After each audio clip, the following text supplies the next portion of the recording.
Hello and welcome to Bloke on the Range, and what I thought I'd talk about today is the ongoing lawsuit between, on the one hand, GWACS Armory, and on the other hand, KE Arms, Russell Phagan, Russell's company, and others. There's a lot of stuff circulating about this. You might have seen it on social media, and over at Runkle of the Bailey, our Canadian firearms lawyer friend has been going through in great detail a lot of the court documents, and there's some really interesting stuff, really deep dives going on there. So I'll link to his channel in the description and you can check that out if you want. So what is this all about? It's about this monolithic KP15 lower, AR-15 lower, that features on the What Would Stoner Do rifle. It's been a very successful project. I've got one.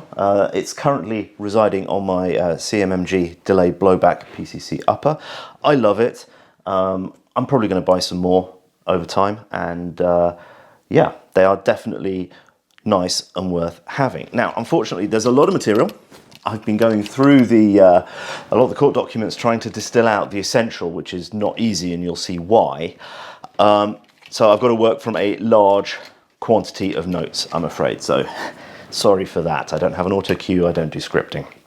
Right, so this lawsuit is very much based on the sort of unique way the US legal system functions. I'm not a lawyer, so you can take my comments for what they're worth.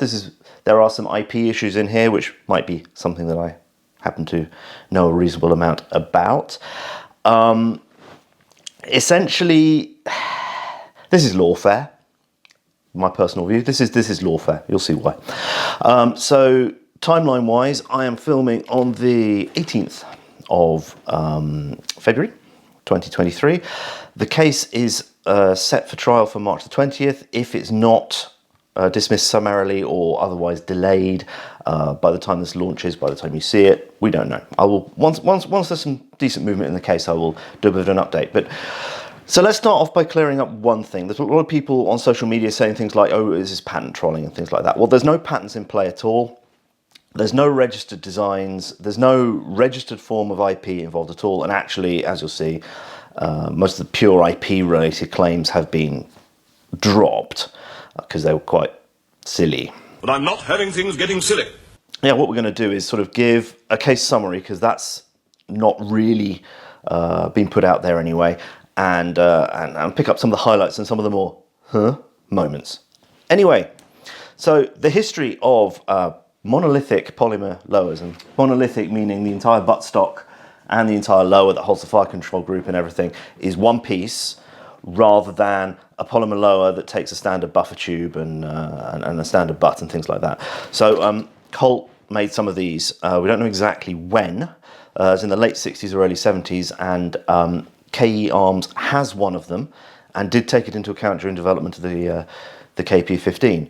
So where it really gets interesting is that back in the early 2000s, Cavalry Arms developed the Cav Mark I and Mark II monolithic polymer lowers right back then. And they had a policy of being open about it, because there's a lot of fuddish non-trust of polymers. I mean, even though the Steyr AUG had been around since the 70s, the Glock 17's been around since the 70s, there's still a lot of, ooh, if it's not metal, it must be weak. And Sean Nealon, who owned Cav Arms, was very, very open about the entire process, and even got random interested people to come and do like build parties where they'd run the machines, and they'd get paid in pizza and things like that. And back in the day, all of this was put online in great detail, and unfortunately the internet isn't as forever as people like to claim, because a lot of stuff from sort of 20 years ago has dropped off as all the various servers have gone offline. So ultimately, due to legal issues, Cavalry Arms shuts down. Russell Phagan, aka Sinistral Rifleman, who'd been working with Cavalry on the project, he buys the Mark I and the Mark II tooling, specifically the molds and mold cavities. So these are injection molded in two halves.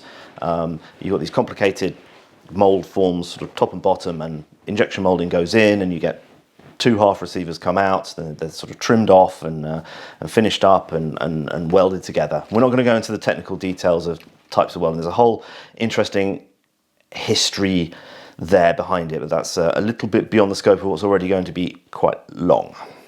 So, in 2011, Russell sells the tooling for the Mark II, but not the Mark I, to GWACS Armory. And they start manufacturing and selling the Cav Mark II as their own. Now, they were offered the tooling for the Mark I, but they declined, they didn't take it.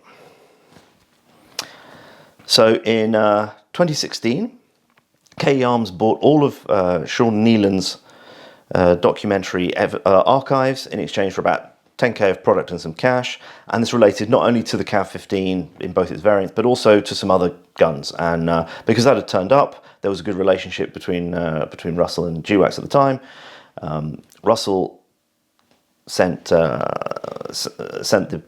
information relating to the molds to GWACS, who thanked him for him. And this will be important later. There was never any indication that he was supposed to destroy any copies.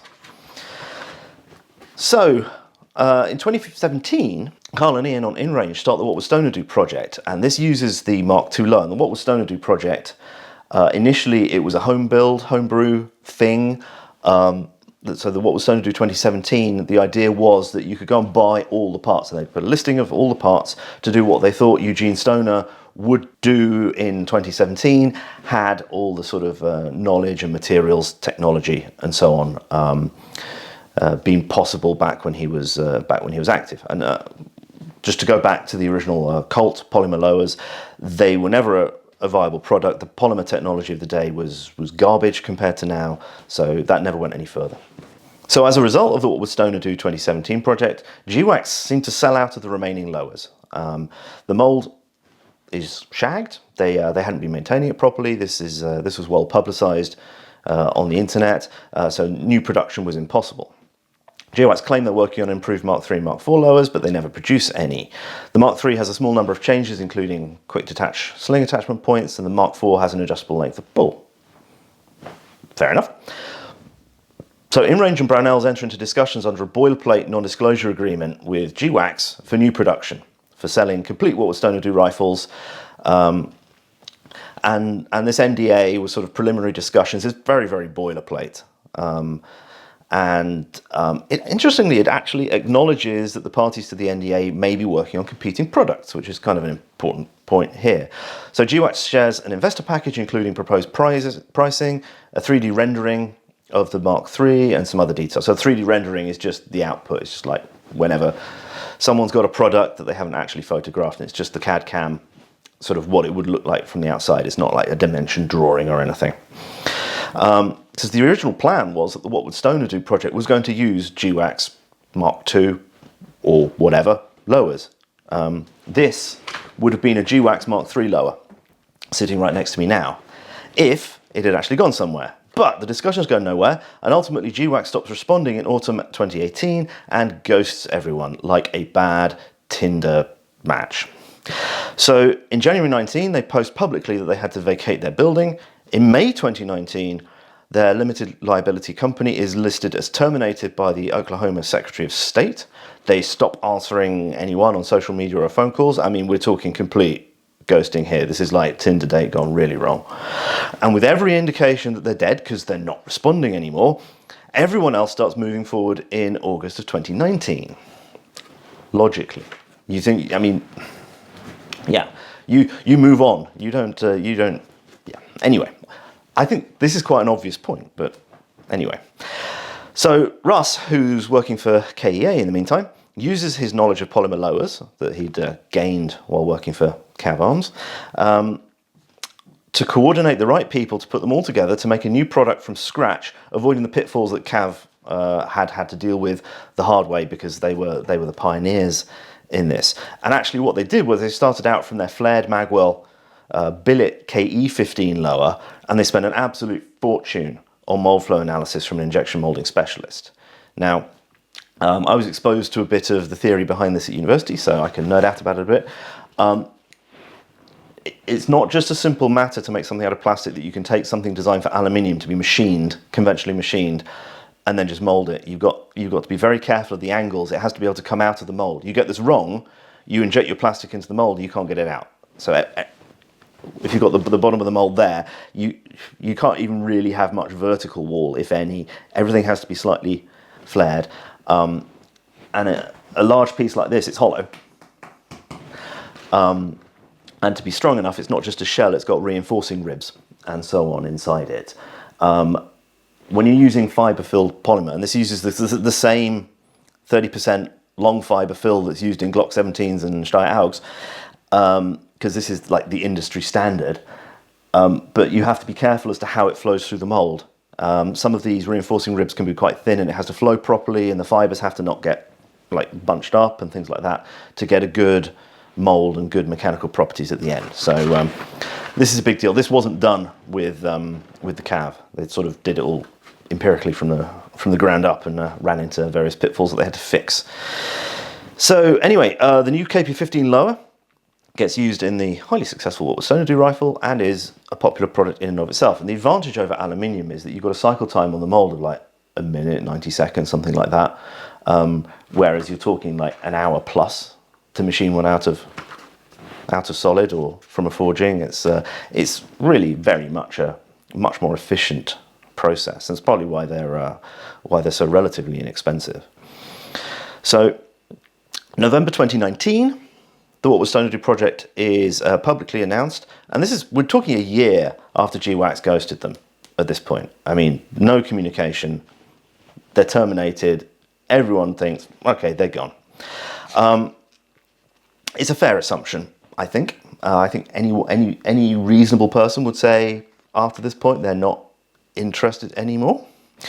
So, and in any case, if they wanted to, I mean, they had a mold that they could have fixed, and they could have undercut anyone because they've got the physical tooling and the cost to fix the mold. I mean, it was flashing at the sprue, which is where the material enters the mold, and you can see from photos that they'd provided people that the mold was not in good form.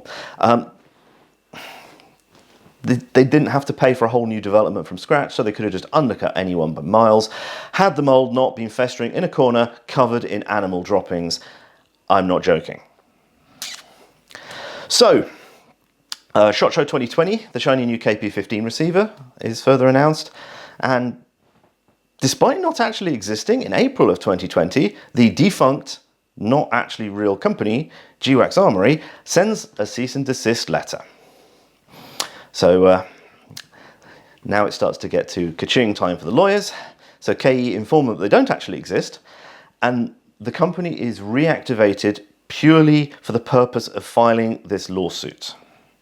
So they file against Russell, his company, Sean Nealon, which is the former owner of Cavalry Arms, as a reminder, Brownells and KEA on a number of grounds. The main investor in the company, I mean, there was GWACS Defense, which is a shot detection location system. So the main investor in this is Reed Oppenheimer, who is generally anti-AR-15 and is on the record in one of the depositions as stating that he's not funding the company to build any more AR-15s, but this is the whole political aspect of that.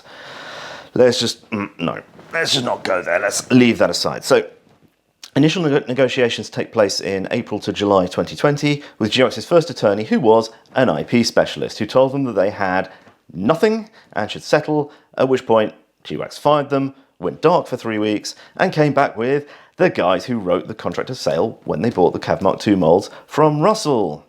Conflict of interest. Anyway, so these guys seem to be, personal view, seem to be telling them what they want to hear, rather than what's based in reality, and they're not IP specialists. So anyway, let's go on to the generalities for the base of the claim. So they're based around supposed violations of trade secrets, the NDA, and then various nebulous intellectual property claims. And as a reminder, there's no patents or other registered IP involved, no trademarks, no registered designs. And what they seem to be doing is trying to imagine like patent-like protections based on some pretty wild and novel theories, based around phrases in the NDA and phrases in the contract of sale, and a never-ending, basically a never-ending non-compete. Now, when they bought the tooling, Russ agreed to sign a non-compete, but they never gave him one to sign. In any case, non-competes last 2, maybe 3 years under US practice, so there's like, it would have been long gone. So you can't have a never-ending non-compete. And you can't have a never-ending non-disclosure agreement either. So, yeah, the phrases in question. So the sales contract contains, quote, as one of the things that's sold, quote, CAD drawings, comma, design prints to the molds, comma, including any and all intellectual property, parentheses, quote, IP, end quote, end parentheses, related thereto, full stop, end quote. At no point in the contract does actually CAD 15 appear anywhere. It's just a mold. It's never actually specified. So the thing is, when you're dealing with real IP, you've got to be very, very careful to specify what it is. You have to prove you have title to it, exactly what it is. And when you get into more nebulous forms of IP, like trade secrets, it gets harder and harder and harder. And here there's just any and all intellectual property related thereto, which to me just seems like a sort of anti-trolling catch-all. Because as an example of a way that you could patent troll somebody, for instance, it would be a horrible breach of all sorts of stuff. But what you could in principle do is, let's say I own the patent for making a widget and I have the tooling for making the widget. I don't want to make widgets anymore. So what I do is I sell the tooling for making the widgets to someone. I don't tell him there's a patent on the widget or the process for making the widget. I retain that. He starts producing and selling widgets, and then I sue him for infringing the patent that I've kept hold of. If he's bright and intelligent, he would have asked the question. They would have done a due diligence and a search and so on and found out that, ooh, there's a patent. You need to assign the patent to me. Or give me a license or whatever. I need to have the right to produce this because you're selling me the tooling to do it. And then in the contract of sale, you would identify the patent by number, put some blah blah around it, and that would be how you would ensure that that you didn't have that sort of dick move happening. So, whereas here, at no point, other than that sort of boilerplate thing, do they actually ever establish what supposed IP is being sold. And in the legal filings, it's a contract of sale, but they start referring to it as the IP transfer. I can't remember the exact wording. It's like the IP transfer agreement or something like that. It's just like, it's like, no, it's a sale of physical assets is what it is. Runkle has a big discussion on this, so I'll let you go over there if you want to know more about that. So there's another clause that they try and hang lots of significance on, which is, quote, at the closing, upon the terms and subject to the conditions hereunder set forth, seller shall sell, assign and deliver to purchaser. Purchaser shall purchase and accept from seller, free and clear of all liens as to the assets, all of seller's rights, title and interest in and to certain assets owned by the seller which is specifically identified on Schedule 1. Okay, this is like saying, basically, okay, you're buying the stuff listed on Schedule 1, but they're trying to hang on that he sold all sorts of things that aren't listed on Schedule 1, because Schedule 1, in terms of IP, which, I mean, there's no patents, there's no registered designs, there's no trademarks, there's no... They're basically trying to hang a whole load of trade secrets and copyrights and all sorts of... yeah, anyway, it's imaginative, shall we say. Plus there's a completeness clause in there, which means that you can't go back and say, well, someone said in an email that blah, blah, blah, blah, blah. It's like, no, this is final. Never sign a contract like this without a finality clause in there, completeness clause, because otherwise you can just end up in nightmarish situations like this. I mean, in a lot of the transcripts, they're discussing who said what, where, and when in fact that's all entirely irrelevant, simply because there's this completeness clause in there. And having spent an awful lot of time going through these depositions, GWACS's lawyers are asking all sorts of, frankly, irrelevant questions, and KE's lawyers just turn around and say, see that completeness clause? Yeah, thank you. No further questions. I'm like, it doesn't matter. So, on top of all this, it's been very, very difficult to pin them down on exactly what trade secrets they're claiming have been violated, because it's generally vaguely stated as the CAV 15. And when specifics are mentioned, they keep changing. And at various times it's been things like the polymer composition, the position of the QD mounts on the proposed GWACS Mark III, the A1 length of pull, where they bought the takedown pins, and if you Google the length of the type of pin it is, it's like one of the top results, the position and thickness of reinforcing ribs, and so on.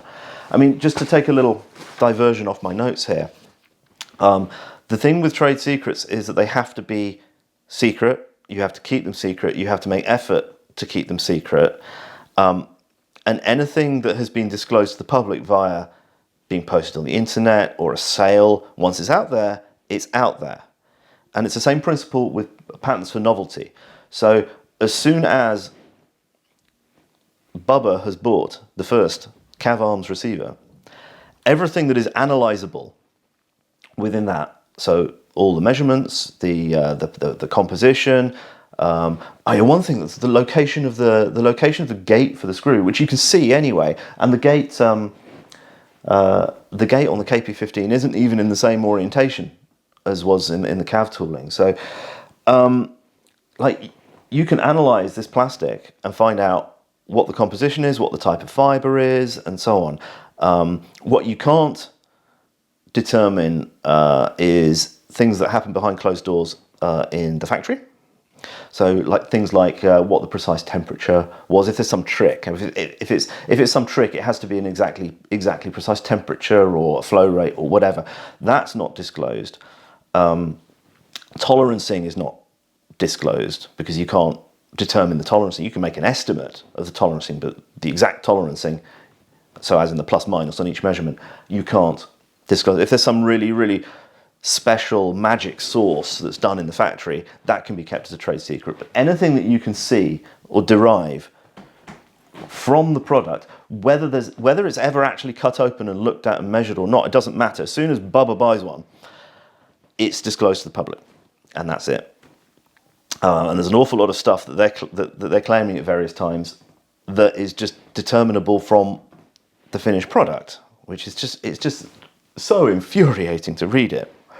So, I mean, they're not really going to find out what the exact claims are until they actually end up in court, unless the judge just decides, look, this is nonsense, you can't even... This has been frustrating reading, there's been a lot of reading. So, this is the best part. This is where it gets really, really screwy.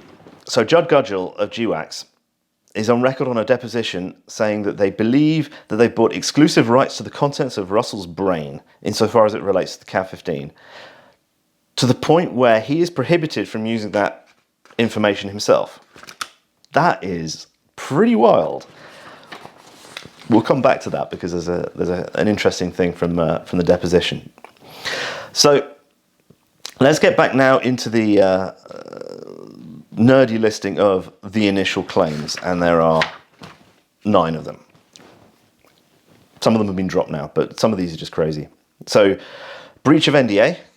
KE Arms breached the KEA NDA by using, disclosing, and exploiting plaintiff's proprietary information, including but not limited to plaintiff's IP, unstated as usual, trade secrets, know-how, data, operations, finances, technology, software, research, inventions, and future product information, and business development plans. 2. KEA and Russ developed the KP15 on the basis of this supposedly stolen, misappropriated financial, business, scientific, technical, economic, and engineering information which plaintiff took reasonable measures to keep secret and which was not generally known. So this is trade secret stuff, both commercial and technical. Let's just remember that Neelan put like the entire process out and had people around. There's a photo of Neelan standing there with the drawings to one of the variants, like the blueprints to one of the variants of the Cav designs on the wall behind him, and you can more or less read it off. 3. Infringement of an unregistered trademark, namely Mark III, Roman 3, which KEA used on Facebook in 2019. Now this is a bold claim here. Since an unregistered trademark, which is a common law thing, so it doesn't exist in Switzerland, it has to have actually been used in commerce and acquired distinctiveness. And obviously Mark III is pretty generic for the third in a series. Stem Mark III, Brem Mark III, Ruger Mark III, which is apparently registered, but I haven't checked. So this one's off to a pretty bad start. 4, trade dress infringement. Apparently, the KP15 looks like a CAV15, so could be confused for GWACS's product. Now, trade dress is another common law form of sort of non-registered IP, and in simple form, it's how you know you're looking at an old Pizza Hut restaurant, irrespective of what it is now. It could be a massage parlor or a church or another type of restaurant, but you know from the way it's shaped that it was a Pizza Hut, and that's how strong Pizza Hut's trade dress on their buildings was. However, AR lowers look like AR lowers, and they never, at no point did they identify what aesthetic non-functional features made theirs distinctive and how they were reproduced in the KP15. I mean, when you're doing this sort of infringement work, you have to like list, this is similar, this is similar, this is similar, and it all has to be aesthetic, non-functional. I mean, an AR15 lower looks like an AR15 lower because it needs to be shaped in a certain way to work as an AR15 lower. Anyway, 5, copyright infringement. So this really just goes down the rabbit hole of some seriously novel and exciting legal theories, which have a slight problem of being utter bollocks. So what they basically claim here is that KEA used CAD drawings that have been sold to GWACS by Phagan, Russell, as the basis of the new design, which was in any case not the case. It's a complete do-over. But it did include features from an interim CAD file that Neelan gave out to Sabre Defense, CMMG, and others. So this is from a file that was out in the wild. And even if it was the case, they end up constructing during their argument a complete misunderstanding of what the concept of a derivative work is.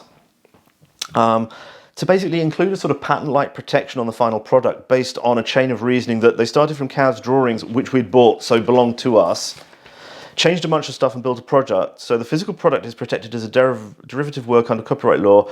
And by the way, this copyright isn't even registered, which it has to be in the US to be actionable. Bold claims.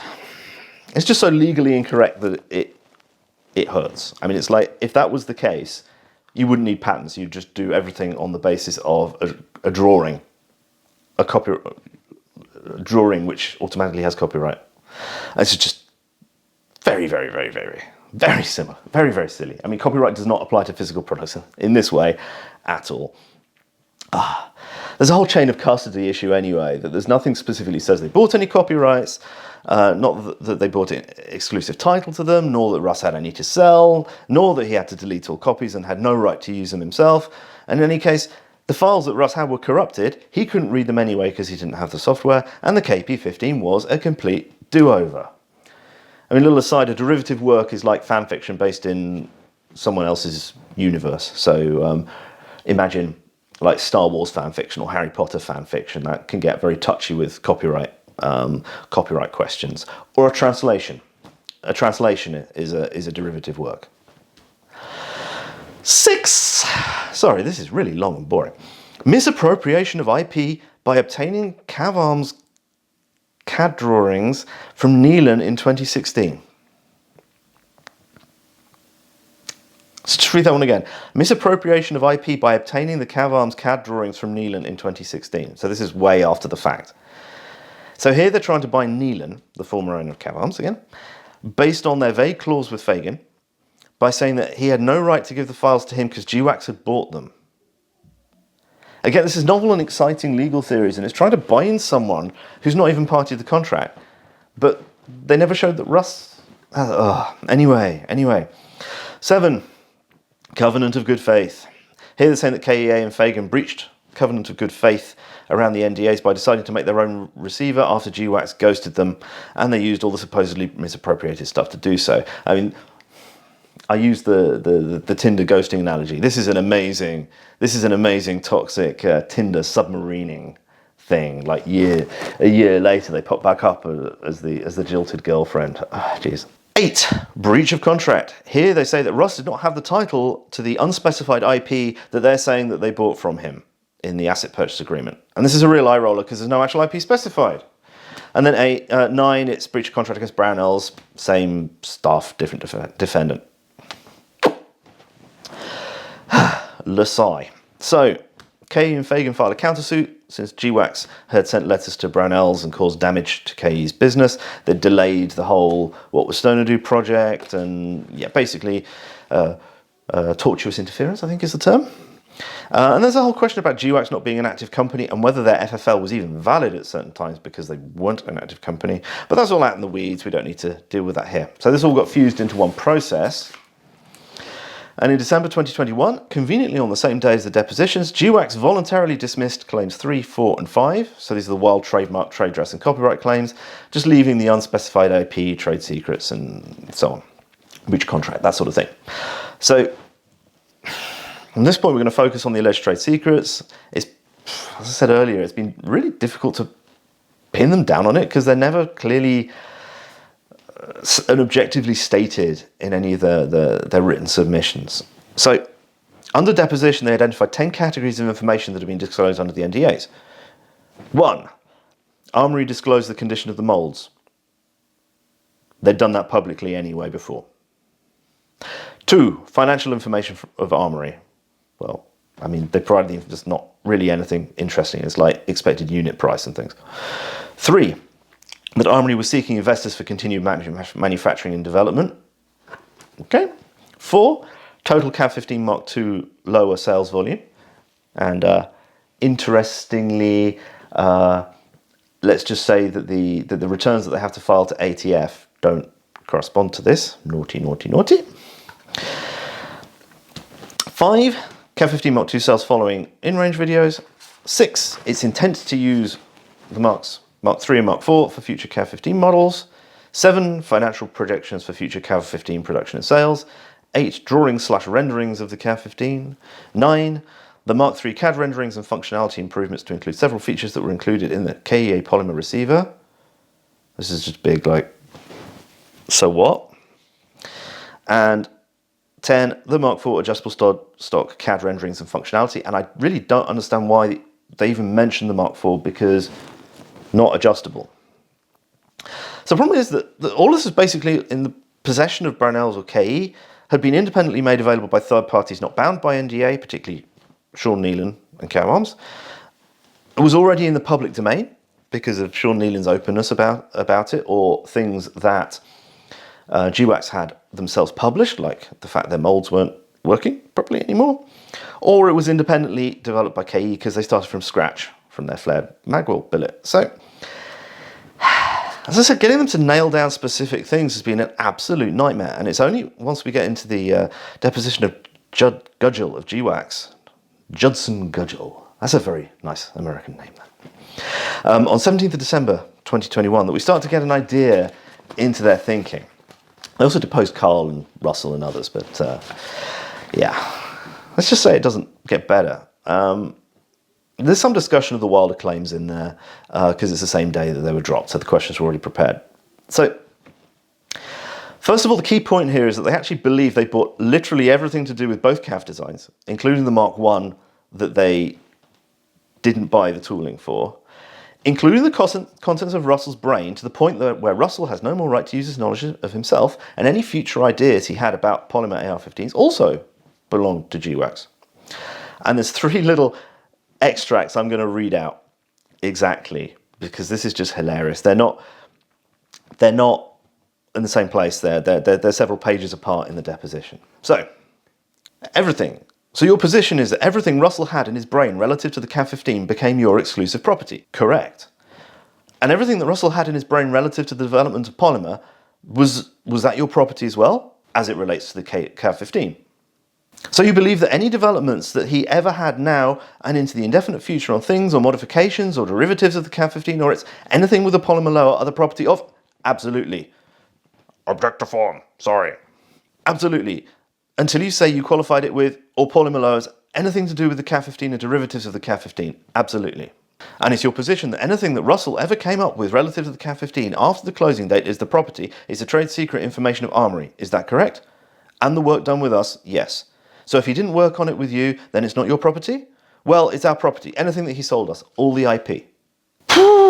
So, I'm a technical guy, so I'm going to stick to the mostly technical stuff. But fundamentally, as I said before, it needs to be kept secret. It's like, you can't put the genie back in the bottle. You can't imagine IP into existence based on an asset purchase agreement and wild legal theories. It's like, once the genie's out the bottle, the genie is out the bottle. It doesn't go back in with trade secrets or with disclosure for the purpose of determining patentability. It's actually very similar. I mean, the standard is basically the same. Disclosure for the purposes of trade secrets is more or less one-to-one analogous with disclosure for prior art effect against patent claims. So, anyway, this is all clear as mud. So I took the time to go through all the Gudrell testimony to try and work out exactly what they think it is. And I'm just going to go down the list here because this is just crazy stuff. It's just in the order it appears in the testimony. The Cav 15. Okay. That they had a third party manufacture their butt plates. Where they got their pivot pins made. Just remember that the size of the pivot pins is a standard pin, just made to a certain length and finish, which is these pins. They were out in the wild 20 years ago. There's loads of stuff relating to post-processing, namely the cleanup of the lowers, the trimming. I mean, this is obvious. There's nothing special about trimming. There's a couple of places where you have to drill some holes, and the hole placement is proprietary, but it's visible on the product. They accept that the holes are visible on the lowers sent out to the consumer, but, quote, they don't know what the processing was to get that hole, end quote. It's drilled. You drill a hole.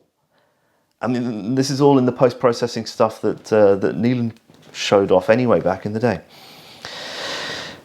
Putting a quick detached sling swivel on a Cav 15. And there's a whole history here of end-user modifications by putting QD swivels on, some of which had even been published by GWACS on their Facebook page and things like that, other places like that. But they've got this idea in their head somehow that there's some massive technical difference in law between an end-user modification and putting it in the final product. And this is one of these sort of like patent-like protections they seem to think they've got based on their wild theories, that it's like, no, it's proprietary and protected, somehow protected information to put a QD swivel on a polymer lower, because it's totes different when we do it. Basically, when it's in a commercial product as an OEM feature, that's totally different to an end user. When in reality, it isn't. So next up, the information that the mould was worn out, despite this having been made public by GWACS themselves on their own website in July 2018. The root structure on the reinforcing ribs, despite this being in the Cav production receivers, so out in the wild for 20 years.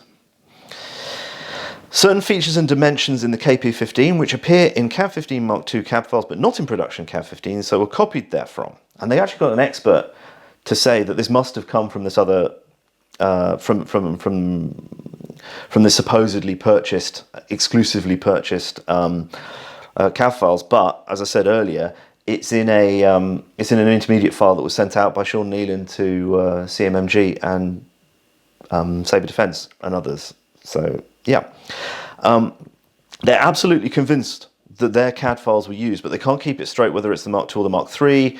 Which, I mean, the Mark III they never were never had. The Mark III drawings never left GWACS. And in any case, there's no non-compete, there's no sold CAD files. It doesn't even say they sold the exclusive rights to the CAD files, if such an exclusive right even existed. They even state they didn't provide CAD drawings to KEA. The whole NDA excludes prior knowledge in the public sphere, knowledge obtained from unbound third parties, and basically they're trying to use this, as I said before, they're trying to use the sell contract and NDA as a never-ending non-compete with patent-like protections against people. It's weird. It just goes down the rabbit hole now. Stippling on the pistol grip. The polymer composition. Even though it's the same as Glock and Steyr. Yeah, they believe they own the Mark I despite having explicitly declined to purchase the molds for it.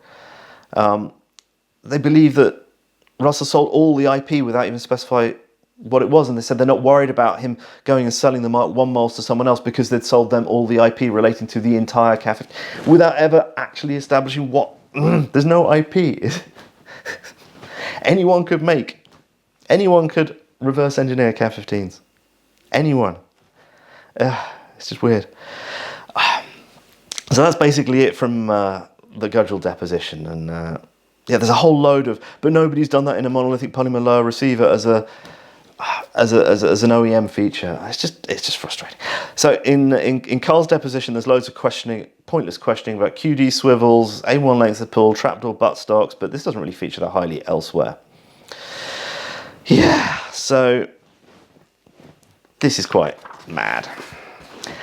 So after Karl made a video about this, and I was going into some details on Reed Oppenheimer, the guy that's funding this lawsuit. They tried to get a gag order to get that video removed, which failed. And then KE and Russell and Karl did a sort of call to arms on social media saying, okay, so did anyone have any correspondence with GWACS around modifications, internal structures? I mean, the internal structures were disclosed once Cav Arms was sold. This was so frustrating because, like, objectively, it's anyway. So they asked people if they'd got any communications with GWACS about any of this stuff, and loads of people came forward. Absolutely, loads of people came forward. So there was a nice little motion for spoliation, and all this information should have been disclosed under discovery, which is this odd American process where everyone has to disclose absolutely everything to the other party, often used to obtain confidential information. It's certainly not an unabusable system. And yeah, so they were just telling random people in emails a lot of this information that supposedly was their trade secrets, which is just frankly bizarre. There's loads more detail on this on Runkle's place, so please check that out. So that's basically where we are. They claim they own everything to do with the Cav Arms Mark 1 and 2, and they're trying to act as if they've got some like patent-like protection on a lot of trivial stuff. So that's where we are. I'm going to release this fairly quickly after filming because there's a chance that summary judgment will happen in the meantime. If you've made it this far, thank you so much for watching my blah blah. You have a greater tolerance for me. I've got to edit this, so I have to live this a second time. And yeah, if you like this kind of thing, please consider supporting us on Patreon or Utreon. I need to mention Utreon more often. We're actually getting about 10% of our crowdfunding via Utreon these days, and everything we upload to YouTube gets automatically ported through to Utreon and a couple of other backup platforms which we don't monitor. But Utreon seems to be reasonable alternative platform, works very well. Edward, who runs it, is very accessible. We like working with him. He's been doing some stuff on our presentation and things like that. So that's all good and well. And please consider that sort of thing. And I'll just bore off now. So see you later. Bye.